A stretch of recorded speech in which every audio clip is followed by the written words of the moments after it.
Hi guys, and welcome to my first flipped classroom video. So I hope this goes okay and that you have an easy time with these formulas. Okay, so let's talk about what these few definitions are and what their values are.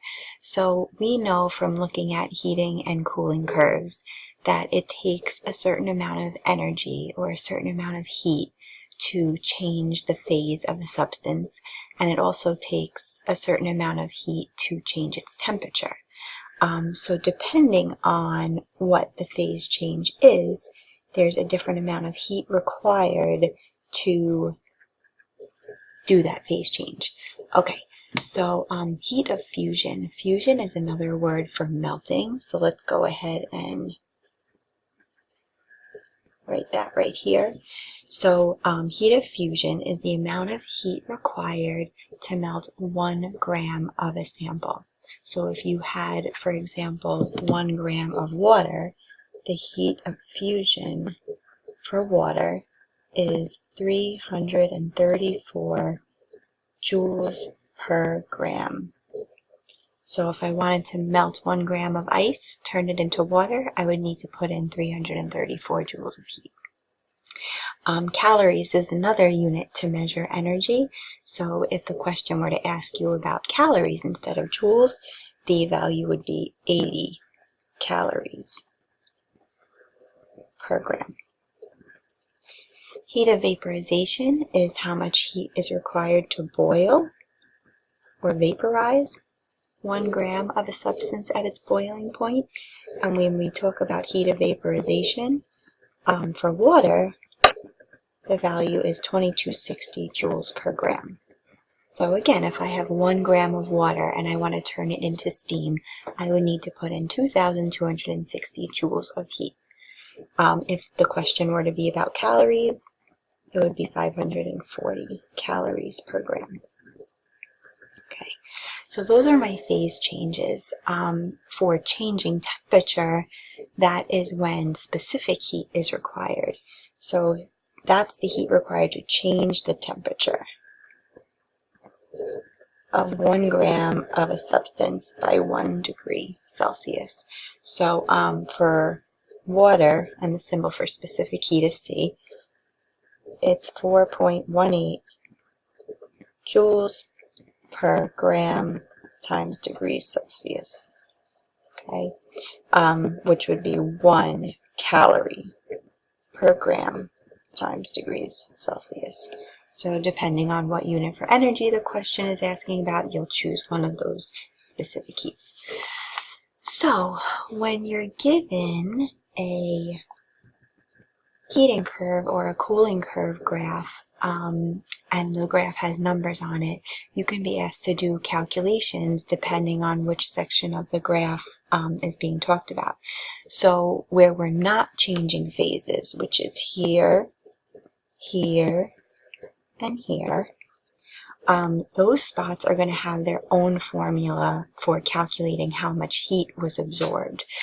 So I know you guys are not allowed to use your reference tables in class, but for the readings you will be allowed to use them. So go ahead, take your reference tables out and look on table T, which is the back page. It has all your formulas on it. Why don't you pause the video and go ahead and take that out? I know you didn't pause the video. Pause the video and go take it out. Okay, so if you go and look at the back page of the reference tables, all the way down at the bottom, there's a box labeled heat, and it has 3 formulas in it. So if we're not changing phase, what is changing is temperature. So what formula has temperature change in it? Take a look at all 3 formulas. Which one has change in temperature in it? Okay, so you should see Q equals mc delta T. So Q stands for heat, M is mass, C is specific heat, and delta T is change in temp. And when we calculate change in temp, we always want to do the final temperature minus the initial temperature. Even if we end up getting a negative number as a temperature change, that's okay. When we talk about energy needed to change phases, we're talking about these two sections right here. And because the phase changes are different, there are going to be two different equations. So for melting, we're going to use that heat of fusion value that we talked about before. This formula is also in the reference tables. And for vaporizing or boiling, we're going to use MHV, which is on the reference tables. So depending on which part of the graph we're talking about, you need to choose the correct formula to solve for how much heat was added or taken away if it was a cooling curve. Okay, so let's do some practice problems. How much water can be heated from 2 degrees Celsius to 50 degrees Celsius using 3,000 joules? So the first thing that you have to do is look at all three formulas we wrote down and decide which one is appropriate for this question. So you want to think, is the question about melting? Is it about boiling? Or is there a temperature change? What do you see going on in this question? I see a temperature change, right? So that tells me that I have to pick the formula Q equals mc delta T. Okay. From here, I'm going to plug in everything that I'm given. So I'm given joules, which is the amount of heat. They want me to solve for how much water. So that means my mass is unknown. Okay, so specific heat. Am I going to pick the 4.18 value or the 1 value? How am I going to know which one I should pick? Think about it.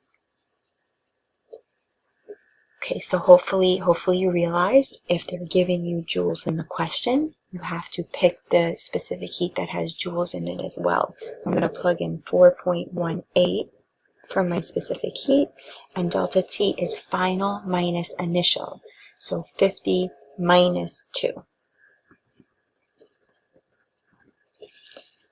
Okay, so when I do my algebra and I solve for x, I'm getting 14.9, and I want to round it so that it has 3 sig figs, because when I do this subtraction, remember when you're adding and subtracting, you're not looking at total sig figs, you're looking at numbers after the decimal place. So when I do 50 minus 2, I actually get 48.0 as my temperature change. So how many sig figs are in that? 3. How many sig figs are in 3,000? 4. What's my lower number? 3. So my final answer should have 3 sig figs. Of course, your answer should always have units as well. So if we solve for mass, what would my units be? Grams. Okay. Okay, let's try the next one. How many joules of energy is required to heat 22 grams of water from 10 to 30? So am I melting? Am I boiling? Is my temperature changing? What's going on? What formula will I have to pick to solve?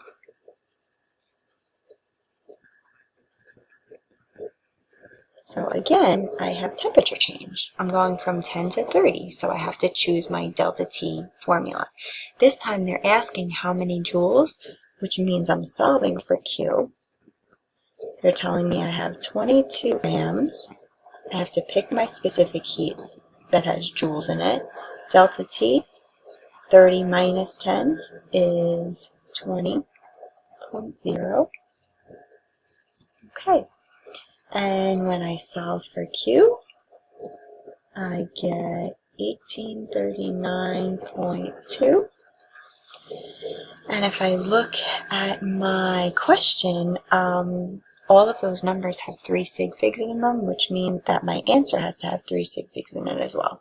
So I would round this to 1840. And if I don't put a decimal place, that 0 is insignificant, so it's 3. If I'm solving for energy, my units are joules. Making sense so far? Talking to you like you can answer me. Okay, how much energy is required to melt 10 grams of ice at 0 degrees Celsius? So guys, that's your keyword right there. It says we're melting. We're going to use my heat of fusion formula. Okay, now notice that the question doesn't specify what units we're using. So let's just say in calories, just so that we don't forget about those values, because sometimes we need to use the numbers that have calories in them as well. So how much energy? Energy is Q. They're telling me I have 10 grams of ice.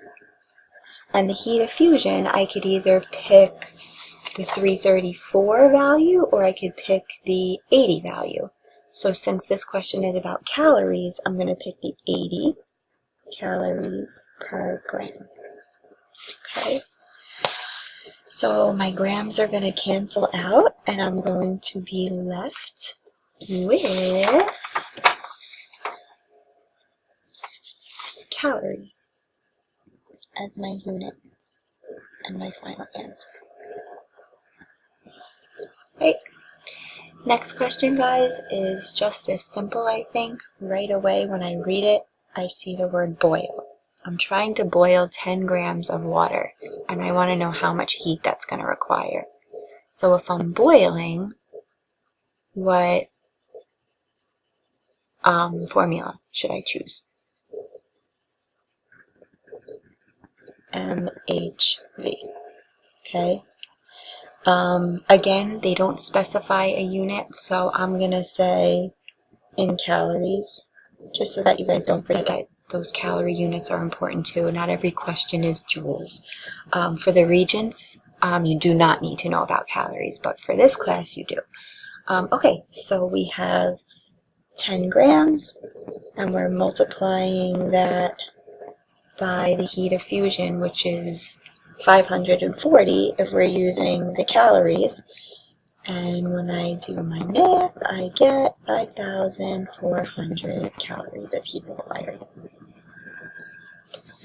Making sense so far? I hope. Alright, the last one we're going to look at, guys, number 6. Number 6 is a little bit complicated, so we'll do that in class together after the break. When I read this question, I see 150 joules of heat, 20 grams of water. The initial temperature is 30. What's the final temperature? So they're not giving me two temperatures, but they're telling me that the temperature is going to change. So what formula should I pick? I should pick Q equals MC delta T, right? 150, that's how much heat. 20 is my mass. Since energy is in joules, I want to pick the specific heat in joules. Now, final temperature. If delta T is T final minus T initial, T final is what I don't know, and 30 degrees Celsius was my initial. Okay, so if I solve, I get 150 equals 83.6 times TF minus 30. I would distribute that 83.6 to, actually, you know what, before I do that work, I'm just going to divide to get rid of it, and I'm going to end up with 1.8 equals TF minus 30. I'm making extra steps for myself, and then by adding 30 to both sides, I get my final temperature to be 31.8 degrees Celsius. And you can kind of like look to say, does that make sense? If I'm adding heat to water, what should happen to its temperature? It should go up. So if it was at 30 and now it's at 31.8, that should kind of make sense. Okay, so I hope you guys feel comfortable knowing how to choose which formula is going to work and then plugging in the numbers where you're supposed to. If you guys could do those 4 practice questions that I gave you they're going to be, I'm going to collect them when we come back to school on Wednesday, and I hope you have a great rest of your weekend. Okay, see ya.